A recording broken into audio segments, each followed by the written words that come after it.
Hey, happy Saturday to all of you. I hope you're doing well and living life and thriving and learning and just being reflections of God's love. I want to give you a few updates because I know it's been a little while. So in July, I had the opportunity to go to Michigan to get some paperwork. I had to prove I'm not a criminal in the U.S., so that's a good thing that I'm not. And grab that paperwork and bring it back to Costa Rica so that I can apply for my residency visa. Woohoo! So I would appreciate your prayers as in this next month I'm going to start that process. After I was in Michigan for a week, which was very short notice, so I really just enjoyed seeing family real quick, I went to Nassau in the Bahamas. I did not go to lay on the beach all week, although the weather was very warm and tropical. But I actually went because the OM ship, the Logos Hope, was in Nassau. So I got to go and visit friends I met in Germany a year and a half ago, as well as volunteer on the ship and work in different departments, as well as just really see how it works, because here in Latin America the ship is coming. It's beginning in December in Colombia, and so it will be in Latin America for 2.5 years, and we've been creating all these materials that the ship can use, that we can use to promote the ship, that really just talk about the least reached. So it was a great week in the Bahamas, and then I headed back here to Costa Rica. So our new vision I want to share with you and actually show you a couple things that we actually got to make, which is kind of exciting. So this, I brought the English version for you guys. It says, which one is the Latino? This man or this man?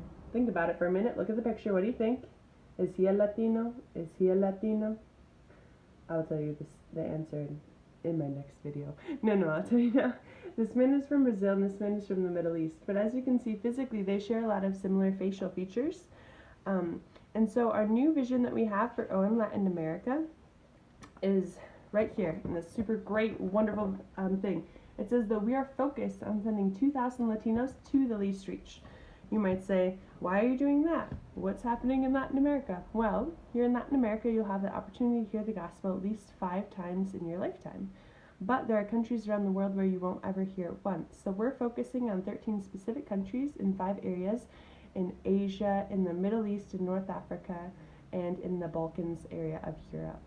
So we're focused on partnering with those 13 countries so that we can send Latinos that are prepared over there. You say, why Latinos? Don't you want to send anyone else?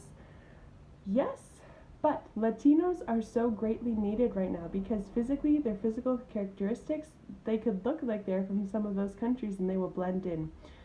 So much of their culture is similar. They celebrate in big, grand ways, just like the people from these countries that we're looking at. They live with their families in the same way. They relate to one another similarly. They love football. I mean, did you see that game last night? The U.S. lost to Costa Rica. Woo, go Costa Rica! But there's so much that is the same. They have experience with corrupt governments and poverty, and that doesn't frighten them. And so we are sending Latinos to least reach, and our goal is to have 2,000 within the next 10 years, which is amazing, and I really think that God's going to surprise us with how he works on that.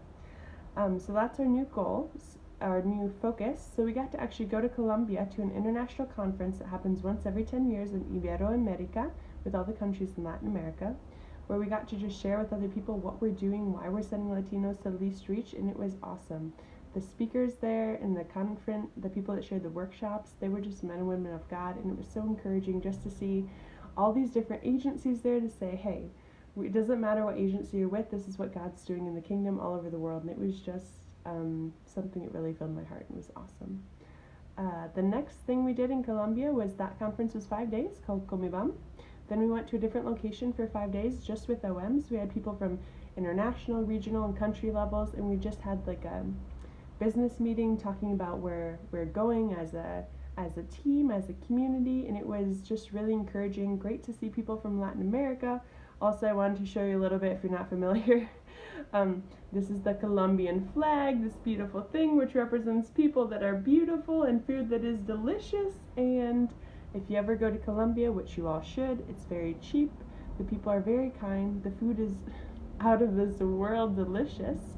And there's a lot of things that have changed, so it is safe to go visit, and I really would recommend it. So I just got back from Colombia on Wednesday, so I'm still getting everything settled in order here, but I just thank you so much for the way that you guys are a part of this and walking with me in this process and in all the crazy adventures that God's been bringing me, and I really appreciate you. So if you ever have any questions Or if you don't get my emails, or if there's an issue, just send me an email. If you don't get them, maybe you shouldn't do that. Just send me a message or a text or whatever, and I'm always here to talk with you, and I love it. So please pray for my visa process. Please pray that moving forward, we have to do a lot of work with our team, and we're looking for a lot of people to join us. So if you know someone who speaks English or Spanish and wants to serve the kingdom of God, let us know. All right, love you guys. Bye.